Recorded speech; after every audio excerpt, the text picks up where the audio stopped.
Dacă dorești să strălucești, vino cu noi. Wings, de puterea ne unim, nimic nu ne va opri. Cu ajutorul tău și al meu vom învinge. Wings, zâmbet cald și luminos, lumea noastră farmecă, fericire dă-ne aripi și privește. Dacă dorești să strălucești, vino cu noi. Raza magică pe cer strălucește, aventura începe acum.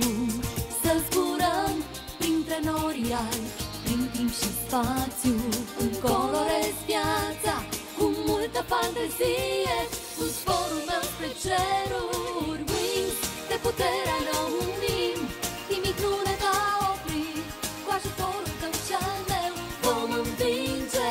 Wings, prietenia e mai presus, tot ce avem mai valoros, fericire dă-ne aripi, privește.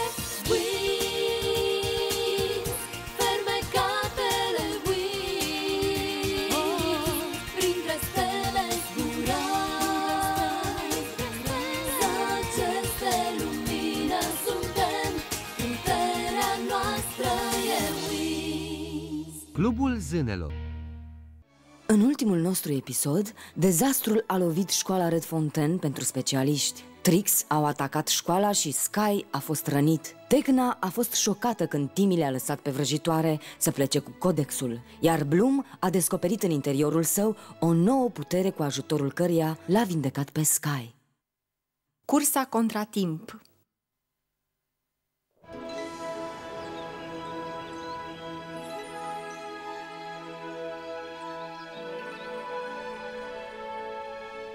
Scopul acestui exercițiu este să vedem dacă putem descuia acest lacăt folosind doar magia. Cheia unei vrăji eficiente este pronunția corectă. De exemplu, această incantație se pronunță Expedio Catinam. Vă rog să țineți minte asta. Bloom, vrei să încerci? Bineînțeles! Expedio Catenam. Foarte bine. Acum să vedem ce se întâmplă dacă pronunțăm greșit. Expedio Catenas. Vedeți ce vreau să spun?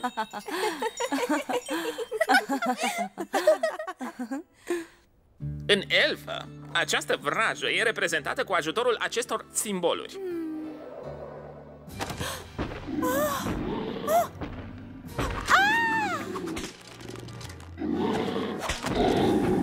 Meroul meu. Flora.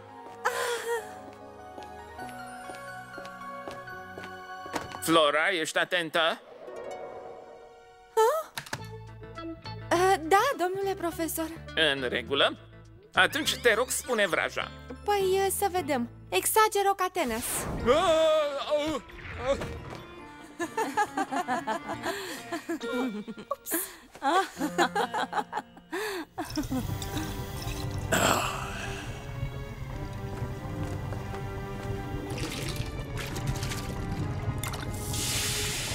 Coduranum expeditum arum.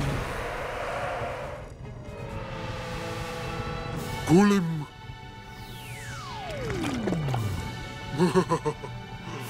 Statul la soare nu face bine la Ten,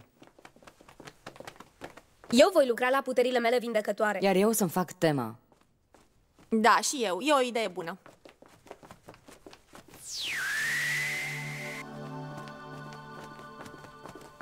Leila, pot să vorbesc puțin cu tine? Bineînțeles.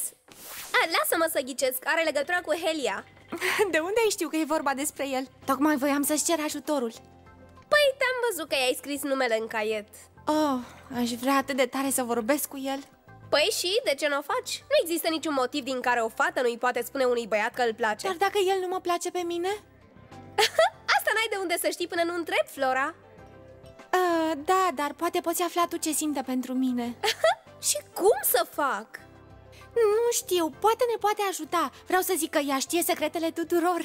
Nu-mi place deloc genul ăsta de situații, dar o să văd ce pot face. Mulțumesc mult, Leila. Să vedem. Arta vindecării. Vai de mine. Cred că nu s-a mai uitat nimeni pe cărțile astea de secole. Oh, nu. Nu e bună. Ce e asta? Vrăji de vindecare, farmece și poțiuni. Bănuiesc că asta e o carte bună cu care să încep.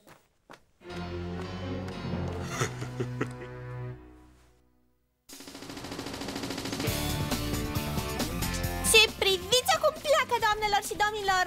Este invincibilă, de neoprit! Este... Am prins-o! Haide, Lochet! În razele lunii îți ating privirea. Ceata, e ceva în neregulă? Repede, după ele! S-a făcut! Ce sunt?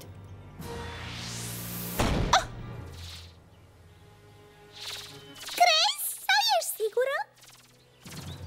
Mă ajung din urmă!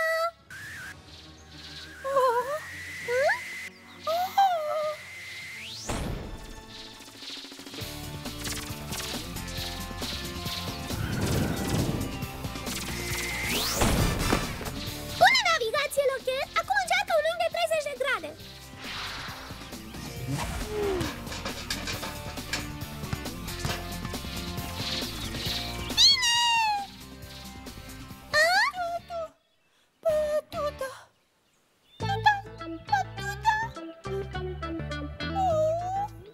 Conform cărții cu reguli, se dormi în poartă e o greșeală care se sancționează.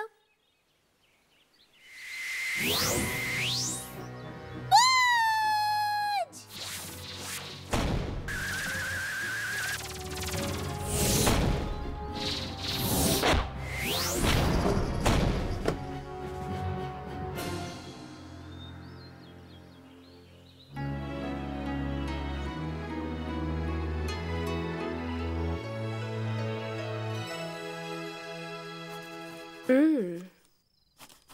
Asta e una simplă.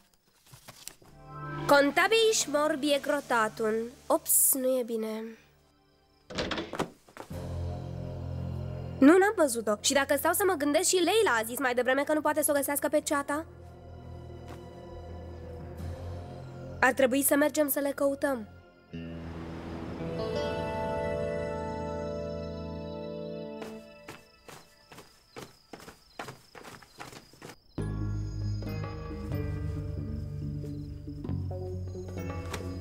Exact cum plănuiam. Satul Pixie! Trebuie să mă întorc în satul Pixie. Satul Pixie! Trebuie să mă întorc în satul Pixie. Hei, Lochet! Nu te-a auzit. Hai să mergem după ea.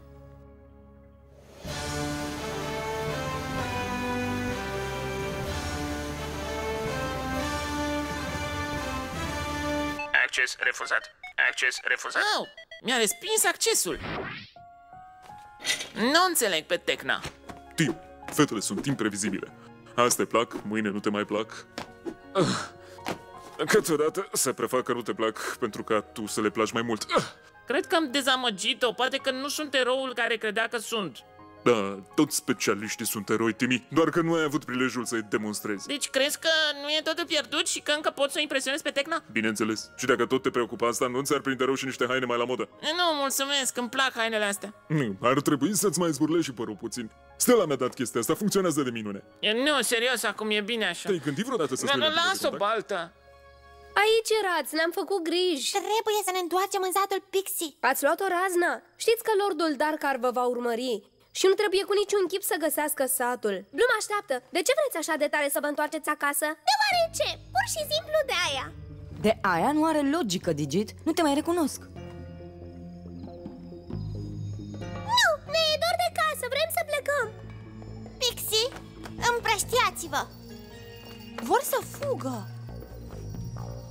Transformați-vă. Magic Wings!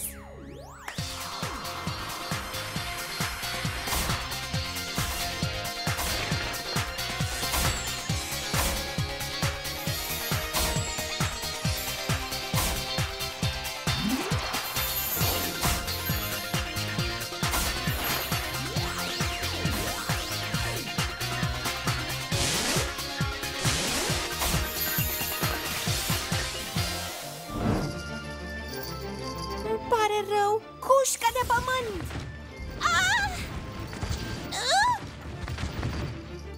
Ceata, nu am cum să-ți dau drumul.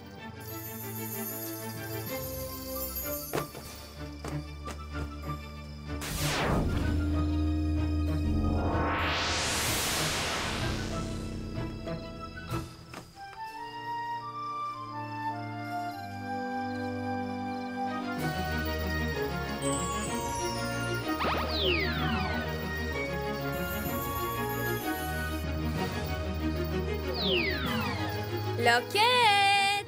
Unde e zâna mea mititică? Te-am prins! Îmi pare rău, nu-ți dau drumul până nu aflu ce-i cu tine, Lochet. Muza, îți poți folosi sonarul să-i descoperi locația? Nu funcționează, sunt prea mulți copaci. Undele se vor întoarce înapoi. Nu poți folosi internetul? Dacă Digit intră online, o pot găsi, altfel n-am nicio soluție. Nu e în regulă ca o pixie să fie atât de mult timp departe de casă. Să încerc să găsesc o rută mai rapidă. Bine, suntem aici.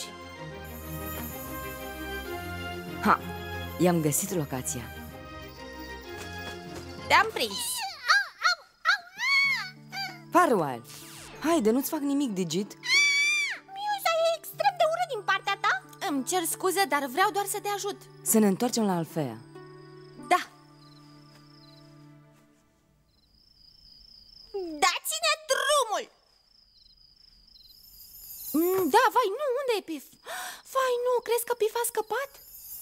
Nu vă temeți, e aici? A zburat cam 1 metru și apoi s-a oprit să tragă un pui de somn.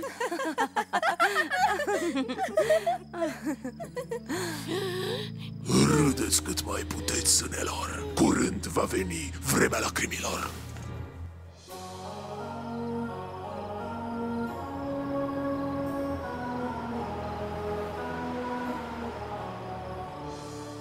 Am pus spiriduși într-un loc sigur. Asta ne va da timpul de care avem nevoie. Dar oare ce e cu ele? Li s-a făcut o vrajă și le este dor de casă. Vraja le forțează să se întoarcă acasă. Cred că Lordul Darkar e în spatele poveștii ăsteia. Doamnă Faragonda, e ceva ce nu mi-ați zis despre spiritul și Lordul Darker, nu? Și despre Red Fountain? Are oare asta ceva de-a face cu ceea ce au furat Trix? Specialiștii au spus că nu pot vorbi despre asta. Ce se întâmplă? Saladin și cu mine am descoperit că Darkar vrea să pună mâna pe cele 4 cadrante din ceea ce se numește Codexul. E un artefact magic? Nu tocmai. Dar dacă Darkar pune mâna pe cele 4 piese, va fi un dezastru. Deci Trix l-au luat pe primul de la Red Fountain? Asta înseamnă că o altă piesă se află în satul spiridușilor. Și celelalte 2?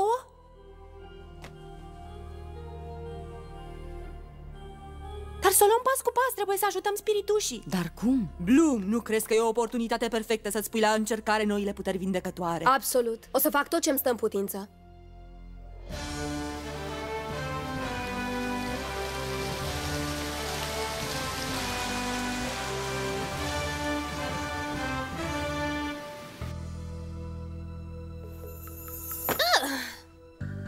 Ce chestii fac pentru a-mi păstra prietenii?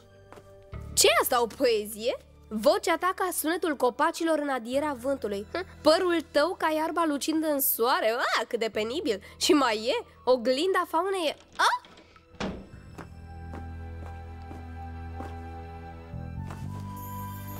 A fost pe aproape. În regulă. O vrajă purificatoare. Mortifer fatalis silenții.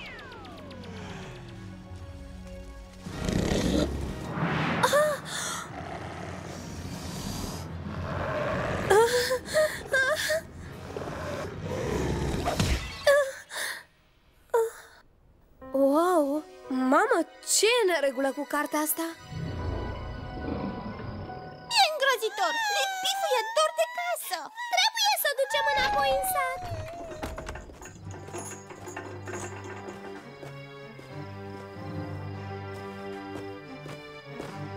E cineva aici! Și mai important, ce o să ne facă?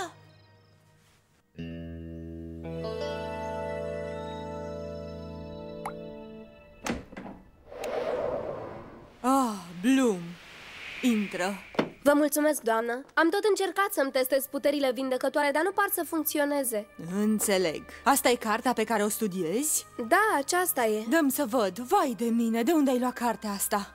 Din bibliotecă. Dar nu este din colecția noastră. Nu înțeleg. Cineva a pus-o acolo, poate pe post de capcană. Ai noroc că nu s-a întâmplat nimic grav. Mai nu. Uite, ia-o pe asta și du-te să vezi ce fac spiridușii. Ține minte că nimeni nu trebuie să-l ducă pe Darkar la Codex. Trebuie să fim cu toatele puternice. Uite că vine! Ne-a dat drumul. Așa e, primul lucru de făcut e să ajungem acasă.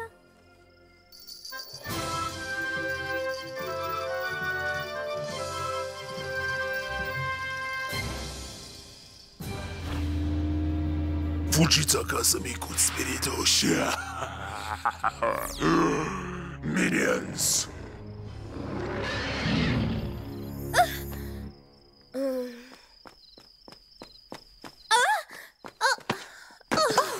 Musa! Leila, îmi pare rău, ești bine? Sunt bine, care-i graba? Spiridușii au scăpat. Au scăpat? Cum? Le-a dat cineva drumul. Nu-mi place cum sună asta. Păi, da, nu contează. Haide, trebuie să prindem spiridușii. Apropo, unde e Bloom? Încearcă să găsească o modalitate să inverseze vraja. Nu avem timp de povești, fetelor, să mergem. Grăbiți-vă să ne urmărească! Ne mișcăm cât de repede putem, ceata, dar Pit e grea!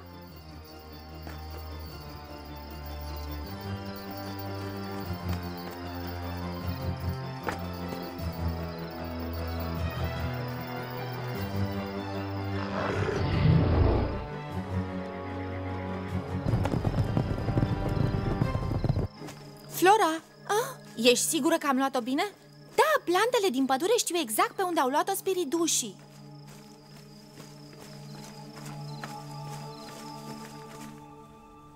Să vedem, această vrajă va vindeca tristețea și melancolia indusă de magie. Ar trebui să funcționeze, dar nu avem timp să încercăm. Să ne odihnim puțin.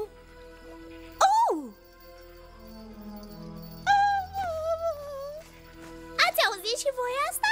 Ce? Nu o să fiți. Lăsați-ne în pace! Haide, fiți rezonabile. Bine, am irosit suficient timp.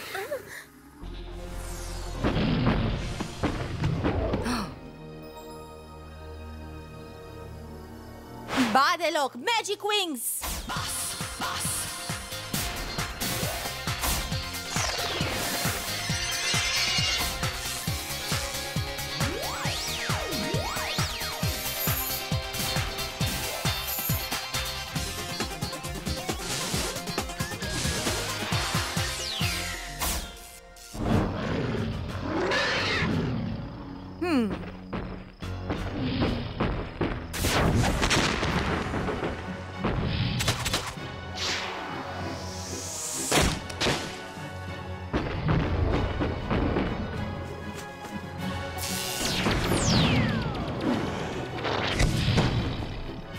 Rădăcini, prindeți repede monstrul acela!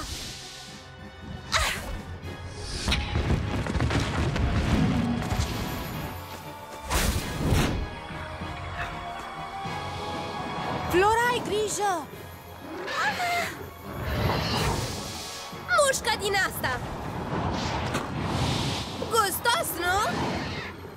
Ia, care două guri! Două, mai degrabă 20!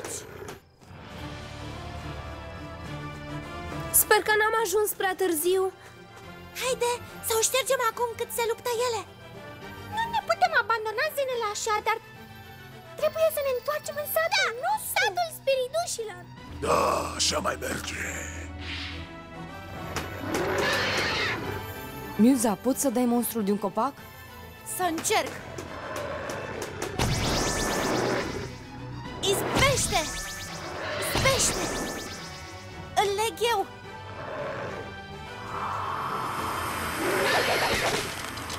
Haide, Stella, e al tău!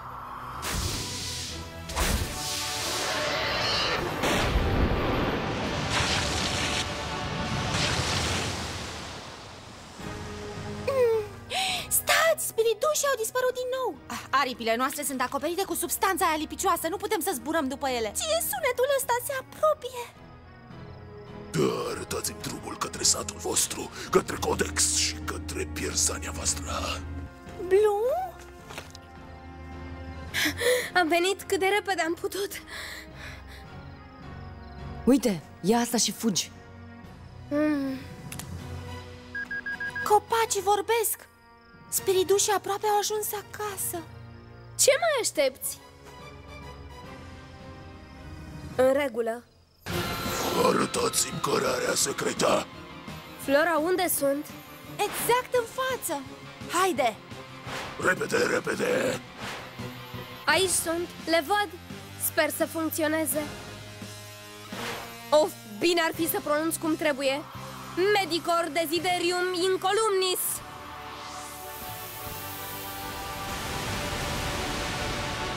A funcționat! Ce facem? Trebuie să ne întoarcem la zânele noastre și să le ajutăm. Nu! Am fost atât de aproape! Ești convinsă că poezia era despre mine? Nu era terminată, dar ce-ar fi putut rima cu faună dacă nu flora? Chiar cred că ar trebui să-i trimiți un mesaj. Spune-i ce simți. Nu știu ce să zic, dar poate îi trimit ceva?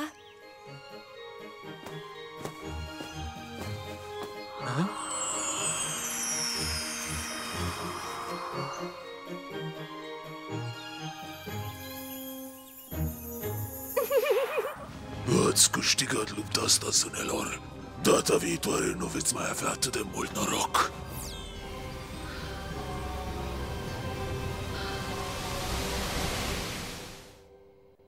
În următorul episod din Wings, Musa îl cunoaște pe Jared, un specialist care a făcut o pasiune pentru ea.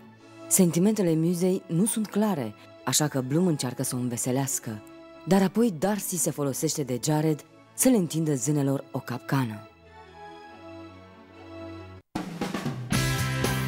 Dublajul a fost realizat în studiourile Empire Video Production. Au dublat în limba română Carmen Palcu, Dora Ortelecan, Rădița Roșu, Silvia Gâscă și Bogdan Nolaru. Inginer de sunet Florin Milian. Regia Laurean German.